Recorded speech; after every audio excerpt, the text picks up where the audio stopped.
This is Paul Colligan from paulcolligan.com. You're listening to the Mason World Late Night Internet Marketing Podcast. Enjoy. Episode 29. You can do it right when it's late at night. At the end of the day, your dreams burning inside. So keep it up and you will find that you're building your business one night at a time. You're listening to the MasonWorld.com Late Night Internet Marketing Podcast with your host, Mark Mason, building internet businesses one night at a time. Hey, it's Mark Mason. It's back on the mic with episode 29. How's everybody doing? It's 1 a.m. in Dallas, Texas, and we're feeling fine. All right. Hey, I've got a really great show for you today. It's simple. It's straightforward. Well, actually, it's neither, because it's Michelle MacPhearson. I've got Michelle MacPhearson here. For those of you that follow Michelle, I know you're very excited because she is totally awesome. This woman rocks internet marketing. She has so much to offer because she's got a great personality. She's fun to talk to. She's been doing internet marketing since 2005. She's done black hat, gray hat, white hat. She's got it all. She's got cool products, and she's here with us today. And so what I asked Michelle to do was talk a little bit about her journey in internet marketing, about her experience creating thousands of spammy sites back in 2006, about her product 30-minute backlinks, which she's completely retooled. It's a product that I've purchased personally, and I like it because what that product does is it sets out a daily 30-minute backlink building activity for you every day for 365 days. That's very cool. If you're interested in supporting the show and taking a look at that product, you can get that at masonworld.com/30minute. That's 30-minute. masonworld.com/30minute.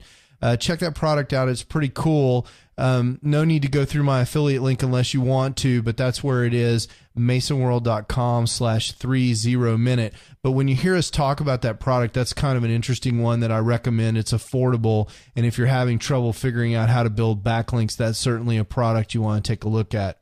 So without further ado, let's get into it. And here she is. She's Michelle MacPhearson from ideatoempire.com. Building your business one night at a time. Okay, so I am really excited to be up late at night once again. It's after midnight in Dallas, Texas, and on the phone I have someone for whom it's not quite so late, coming from the beautiful hillside cow country of Petaluma, California. I have Michelle MacPhearson on the phone. Michelle, how are you? I'm doing good tonight, and I'm thrilled to be here, thrilled to be a part of this. How are you doing, Mark? I'm absolutely fantastic, but don't let that concern you because I'm getting better. All right, good to hear. I've been wanting to talk to you for a long time. You know, I've been following you for years and years and years and years. I think you got started probably around 2005. I got started in 2007 and immediately ran across one of your very early products, which was 30-minute backlinks at that time, which has been totally redone. I hope we get to talk about that a little bit tonight. Sure thing. And but then, of course, I feel like I know you because I have heard you talk with Ed and Lynn and Paul on Internet Marketing This Year, the yearly podcast. Oh, I'm sorry. It's weekly, right? Weekly or yearly? Decades? The decade. Maybe? Internet Marketing This Decade. Yeah, so, I mean, that was one of my favorite shows for a long time when you guys were putting it out. And so it's really great to have you on, and I really appreciate you being here. My pleasure. Thank you so much for all those kind words, too. So, you know, you and I have talked previously, and I've got a bunch of listeners who are sort of normal people trying to figure out a way to make their world better by making money on the internet. A lot of them are affiliate marketers. A lot of what I talk about on this show is affiliate marketing. We have a lot of info product creators and people that are trying to establish a brand online. They're looking to do market leadership, which is something you're an expert in. And I was wondering if maybe you could recap your very interesting online story, you know, starting back in 2005, and kind of get people caught up with really who you are and the kind of things that you've been doing in the last heck, it's almost creeping up on 10 years online. Yeah, no problem. So I'll tell a little bit of my story. And when narcissism kicks in and I'm either praising myself too much or I've just gone on for too long, feel free to stop me. But the way that I was introduced to internet marketing or any kind of online promotion stuff was actually through forums, people talking about stuff. And I was like, oh, that sounds really interesting. And the route that I kind of took, just the people that whose information I was attracted to, was a black hat route. So it was like cloaking back then. And it was, building thousands of basically scraped, crappy, terrible sites, putting AdSense on them, and then using whatever bare minimum tactics one could use at the time to get traffic to them. So I that's where I come from, and I think that it's nothing that I'm ashamed of or anything. There's no internet police. I'm not breaking any laws, and I wasn't. And I think that given now, having been doing this for 7 years or so, it's given me a lot of perspective, having kind of been on the dark side. I know a little bit about how that side of the business works. And I also know how the, I guess, quote, white hat side of the business works. And I understand how the search engines react to both ways of doing things. And, I'm really happy about where I got started. But so we started with, like I said, those massive sites, farms of sites, and cloaking and stuff like that. And then there was, I believe it was like the very beginning of 2006, there was a big Google shakeup, and a bunch of folks got their sites delisted, and all kinds of stuff happened. And it was like, oh my God, SEO changes. And because I'd only been in the business for, like 8 months, I didn't even know that kind of stuff could happen. And what that actually led me to, through a series of just sort of happy accidents, and also just me being the kind of person who's always keeping my eyes open for new opportunities, was to start looking at using social media as a way to generate traffic. And so from that, I got involved with a lot of MySpace marketing and that kind of stuff, sold a software associated with that. And then I started looking at, hey, there's this whole thing called, quote, social media that doesn't just encompass MySpace, but encompasses all sorts of sites that were coming out at that time. Because again, we're still in 2006. Right. And it was like, wow, if I can pull traffic from this MySpace site, maybe I can pull traffic from these other kinds of sites. And one of those sites, or one of those kinds of sites that I looked at, because it wasn't purely social media, it was just about, hey, where else can I either put my links up to get traffic or actually produce content and get traffic that way? And one of those types of sites was software directories, which is what then the original incarnation of 30-minute backlinks was built upon. It was the idea of creating software and submitting it to these software directories for free, and then the software directories would list the software and link back to you. And so that's where that came from. This was quick and dirty, kind of spammy software, like you would create, that was like pass through web browser stuff and that sort of thing, or this is real value added software? People can do whatever.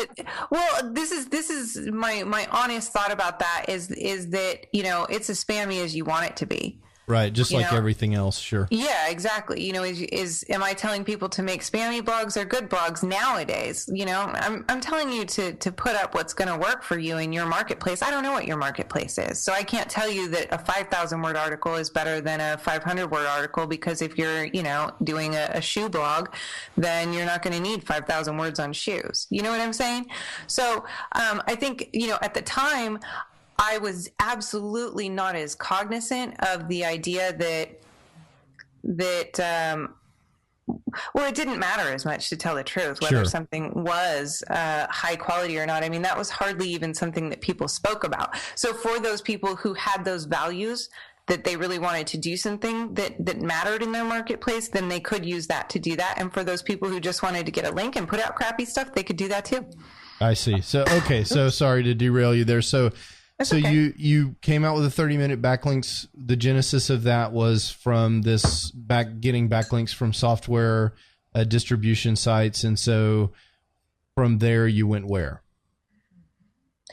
From there, I was also doing the MySpace stuff, and it was I kind of I talked a lot about various ways that one could generate links, and I talked a lot about various ways that one could use social media to get traffic. And so I guess from those origins, that kind of became my expertise because it was what I enjoyed doing, and also because that was what I spoke to people about most often. So, oh, okay, well, let's talk to her about that because that's what she talks about. So, from there, like I said, do I teach people right now that they need to have, 500 words per article or 5,000 words per article or whatever the case may be? Neither. I leave that up to the individual, but absolutely I do emphasize that, gosh, you do need good quality stuff these days. So what worked in 2006 with that 30-minute backlinks product to get out links, actually it would still work now, but as far as you would still be able to get links, Google's going to devalue those links. And also, some of those software directories wouldn't accept your software anymore because it's crappy, period. Right, sure. So because of the ways that not just with that, but that the internet as a whole has changed in the last 6 years, quality is so much more important than it used to be. And that's something that that's a philosophy that I'm moving forward with in my own business in terms of the kinds of sites that I'm involving myself with. And it's the kind of stuff that when I talk to people like you and your audience and stuff that, I do talk about that more than I used to. And it is more important than it used to be.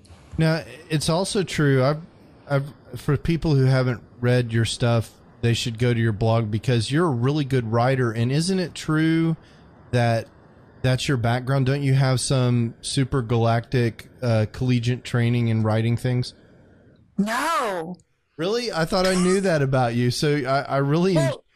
I mean, I did. I wanted to be a journalist, and I started going to school for that, but I quit because I found internet marketing, and gosh, you can make a lot more money doing internet marketing than you can, writing obituaries. Well, there you go. Well, so that's where it comes from. Yeah, you found your voice because your articles are really good. I really enjoy your blog, and I really like the way, I guess you've rebranded now, and you're hanging out. What's the URL over there where you're publishing your internet marketing content?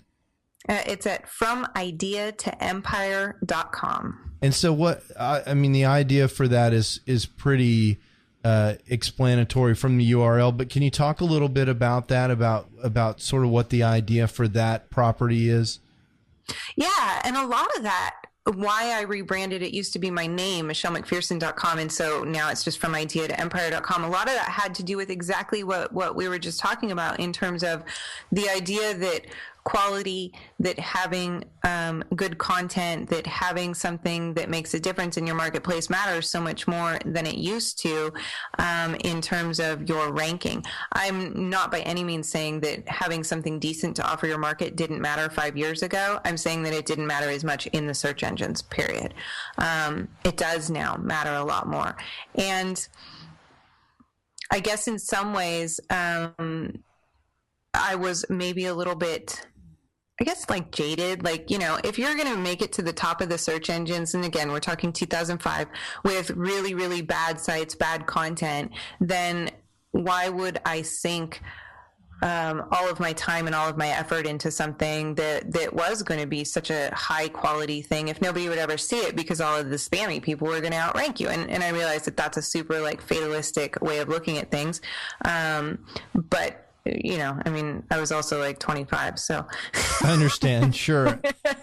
And I mean, part of it is about a focus on making money versus a focus on exchanging value for money, right? And I mean, now you're a lot more about, at least, you're talking a lot more about this creating value and market to message match and stuff like that. And to me, that's what Idea to Empire is all about. That sort of, value creation process. Yeah, and it's also one of the things that I wanted to do when I started my own site was to be able to take this idea that I had and build an empire on it. Literally. And I want other people to be able to have that opportunity too, because there are so many people out there with amazing ideas or amazing talents or amazing things that they make. Like I'm constantly amazed by the work that people are doing at places like Society6 and at places like Etsy, but their marketing is terrible because they're artists or whatever. But there's so many people out there with amazing stuff that they have to bring to the world.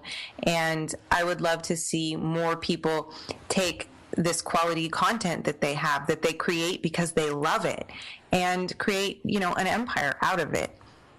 So when people approach you and they're either they've got passions that they want to follow, or they just are looking for a lifestyle like internet marketing and they're trying to get started, I know you've got a lot of experience with sort of new internet marketers through your work at Crowd Mountain.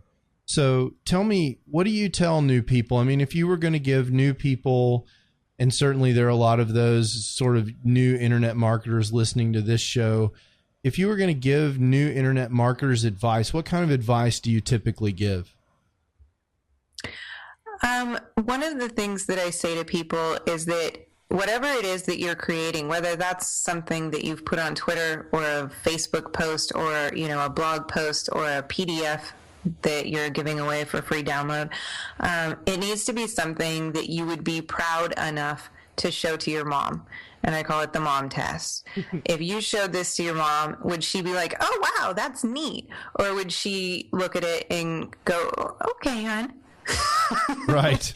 You've got to be doing stuff that would make your mom proud, not because I'm so concerned about your interfamilial relationships, but because social signals are so important now in the search engines and just for getting traffic, that if your content is not good enough that people would willingly and voluntarily share it with other people, you're going to have a really, really, really tough time getting traffic from the search engines. Right. And just for the record, my mom is awesome and we have a great relationship. I just want to clear that up. Good to know. So again, it goes back to this core idea of value. And so even your mom should be able to look at your work and judge that it has good value. Yeah, I think, if we're writing an article about, how to fit shoe inserts, for example, are you bringing something new or at least something interesting to it? Or is this one of those articles that somebody could write with their eyes shut that, is basically just regurgitating the same basic information over and over again? That's not what you want to be publishing. You don't want to be publishing the same stuff that people could find anywhere else. You need to have a voice to it. I think voice is really important too. I think that when you're building a site, no matter what it's about, that there needs to be a voice behind that. It doesn't necessarily need to be tied to a person, but that for that content, again, to be shareable, to be interesting to the people reading it, there's got to be some kind of personality behind it, whether that's, an angry person or a happy person or a airheady person or whatever the case may be. You need to have some flair, some personality in what you're putting out there to stand out. I think that's super important. Or a slightly irreverent person like Michelle MacPhearson, maybe? Maybe, yeah.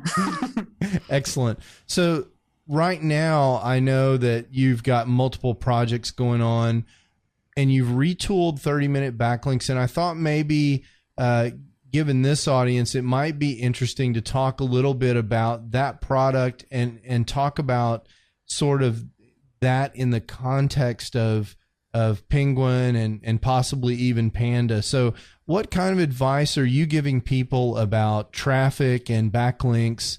And are backlink techniques like you talk about in the 30-minute backlinks product, are those still relevant and working? Or, I know you've done a lot of experiments. Maybe you could just give some insight about the kind of thinking you've been doing over the last 6 months about SEO and backlink building and so forth, and and talk about that in the context of this 30 minutes backlinks product. Sure. So like we talked about earlier, the original product was based around submitting software to software directories, and then they would link to you and you would get backlinks from that. That would still technically work. However, Google has devalued some of those backlinks. And it also, one of the things that always kind of bummed me out about that product was that people, and I did not sell it this way, and I even said on the sales page that you should not only use this and this only to get your links. Any good backlinking strategy needs to have backlinks from various sources. So that one might be social media and blogs and software directories if this was a few years ago. Unfortunately, some people would just buy a product, and not just mine, but anybody's, and then use that one thing, and then either wouldn't get the results that they wanted, or maybe they would get results, but it still just doesn't really create a very good backlink profile for them. So it always kind of made me nervous for people. And I'd done a bunch of tests and stuff and actually ranked sites with just that alone. But again, on principle, that's not the way that it should be done, where you're only building one kind of link. So that kind of always bothered me that people used it that way.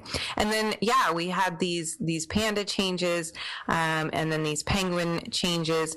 And, I wanted to do something different with that product. I really liked the product name and I really liked the domain name, and so I wanted to keep that. So I completely retooled it, and what it focuses on now, and what I focus on, and what I hope that everybody listening to this focuses on going forward is getting links from natural, organic, social media type of sources. So we're not necessarily only talking places like Twitter or Facebook. We're also talking about, social bookmarking sites, or places like, for example, the big one that everybody knows is Squidoo, where you can put your own little page up on their authority domain.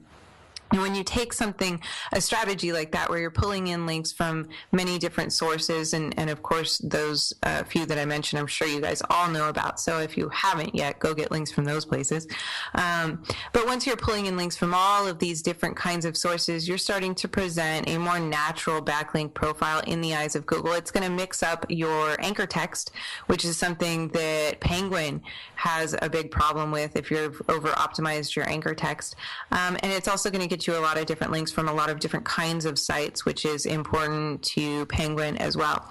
So the product itself was retooled to help people get links from all kinds of different places like that, and that's exactly what I'm doing with my own link building, is getting links from all kinds of places. So let me tell you about one of the test results that I actually just got in 2 days ago, and I haven't told anybody yet. Oh wow, it's breaking news here at masonworld.com.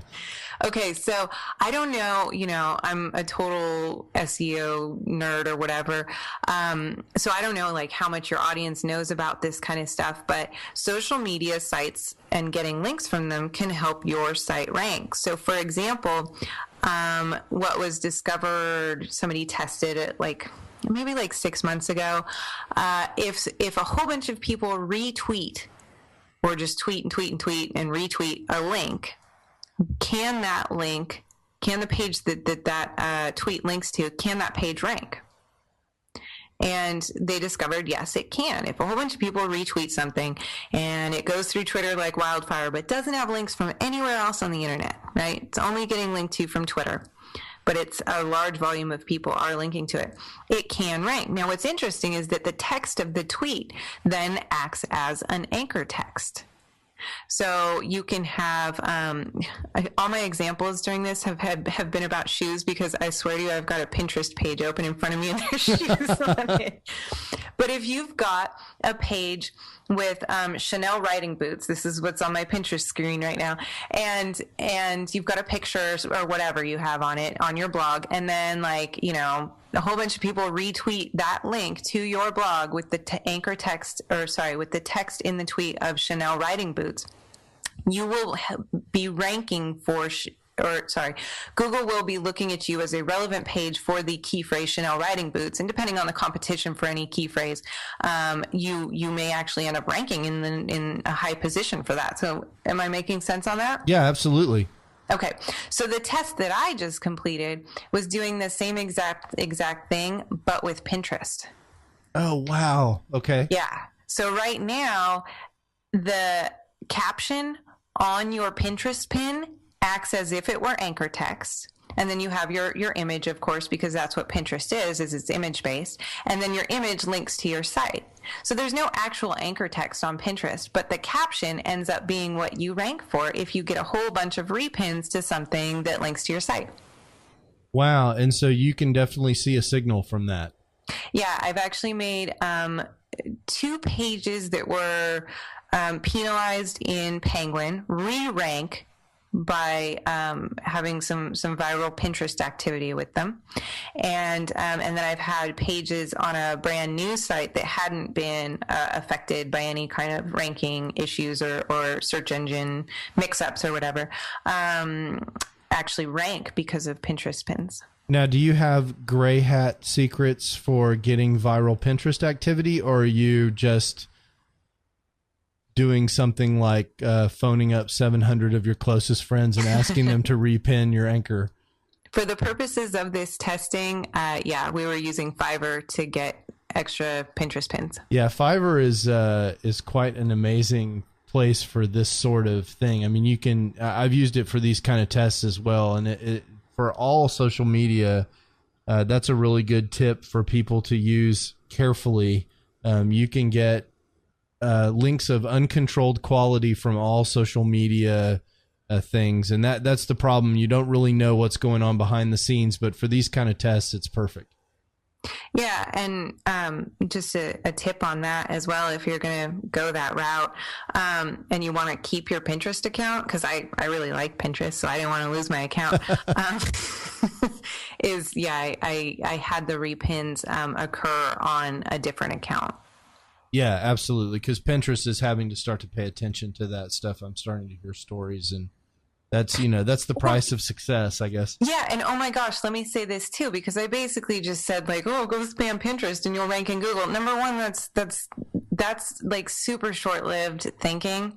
I think that it's super interesting that Google's looking at social signals that much. I think that it's super important, like I said, that you have high enough quality content so that people will pin and repin the things that you're putting up, or that people will tweet them, or that people will Google +1 them or Facebook like them. All of those are things that Google is looking at. The most natural profile that you can get, and the one that will last, is going to be the one that has a various mix of people pinning and liking and tweeting your stuff, again, naturally. It's going to be super easy for Google to look and be like, oh, okay, 700 dummy accounts pinned, this one thing.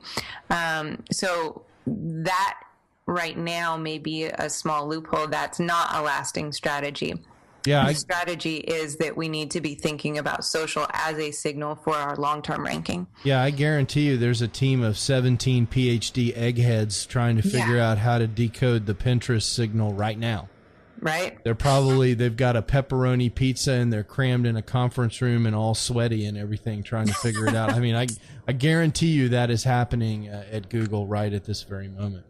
Mm-hmm. And that's, you need to think too about, is the site that you're working with going to be a match for what you're trying to market? So I've seen people trying to spam Pinterest with some stuff that's really just, it's never going to do well on Pinterest. Let's say it's, I don't know. A lot of it's like internet marketing, make money at home kind of stuff. That's never going to go viral on Pinterest. That's not what people are there for. So we also shouldn't be focusing on getting links or social signals from sites where that just simply isn't going to happen. It doesn't mean that site's a bad site. It just means that it isn't a match for your marketplace. But a picture of some hot Chanel riding boots, now that could go viral. It very well could, yep. Okay, well, let me ask you, I don't want to keep you on the phone all night because we've already been going for a while here, but having been around the block, if you could do it all over again, it's 2005. What's the one thing that you wish you'd known back in 2005 that's so obvious to you now that you want to communicate to new internet marketers and, people who are early in their internet marketing journey? What's kind of the thing that you think would sort of the helpful sage advice that you'd like to offer my audience? I think that a lot of people don't necessarily see the value in one site or another site or this technique or that technique because they just don't like it. So, for example, right now, not to beat the Pinterest horse or anything, but, we've got a lot of people who are like, well, Pinterest is dumb. It's just chicks posting pictures of, Chanel riding boots. And that's super, super, super short-sighted of them. I had a bunch of people in the internet marketing world who weren't interested in MySpace when MySpace first came out. And that became one of the biggest things in terms of not just that, like, oh, you could make a sale for something on MySpace, but it really changed the landscape of what social media was. I mean, the word social media didn't exist at that time. And I think that you need to instead of thinking about how smart am I and how can I figure out what I should be focusing on and what I shouldn't be focusing on, instead think about, gosh, where's my audience? Yeah, exactly. And it doesn't matter whether you like a certain thing or not, whether that be MySpace or Pinterest or having a blog. That's another one that blogs are dumb. It doesn't matter what you think. It matters what the people that you're trying to target, where are they? What are they doing?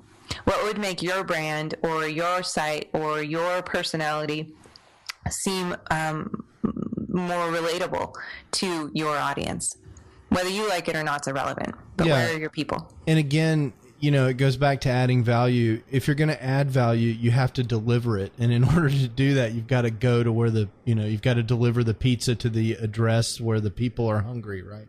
Yeah, otherwise they'll never find their pizza and then they'll be hungry. Yeah, everything in the world can be solved by pizza, I think. Oh my gosh, you're making me hungry. Yeah, me too. And that's very dangerous this late at night. Well, thank you so much, Michelle. I really appreciate your time. I know you're busy. I know you have a secret, unannounced new project coming out that I guess we won't talk about tonight, but I'm excited to see what that is. So I'm going to let you get back to work on that. But tell me again where everyone can find you, because I'm going to strongly recommend that they follow you everywhere, because you've got attitude and game, and I really enjoy following you on a day-to-day basis, and I think my listeners would enjoy it as well. Thank you. I'm at FromIdeaToEmpire.com, and on Twitter I am at Michelle M. So if you find me in either of those places, you can find me in all the other places where I hang out. All right, that's excellent. Well, thank you very much, and I hope you have a fantastic evening. All right, you too. Thanks so much for having me. Thanks. Bye-bye. Bye-bye. Building your business one night at a time. All right, well, that wraps it up for this week for the Mason World Late Night Internet Marketing Podcast. Thanks so much to Michelle MacPhearson for being on the show. If you want to check out that 30-minute backlinks product, that's at masonworld.com/30minute, 30-minute. If you want to support the show, that's a great way to do it. Otherwise, head on over to iTunes and give us a review over there. We'd love that. Thank you for listening to the Mason World Late Night Internet Marketing Podcast. Got some thoughts about today's episode? Drop Mark a line at masonworld.com or call his digital feedback line at 214-444-8655. Most of all, have an awesome day. Somebody else, but you want a business to run yourself. You want to know how to start and where to begin. Can you get out your comfort zone, my friend? Yes, you can do it right when it's late at night. At the end of the day, your dreams burning inside. So keep it up and you will find that you're building your business one night at a time.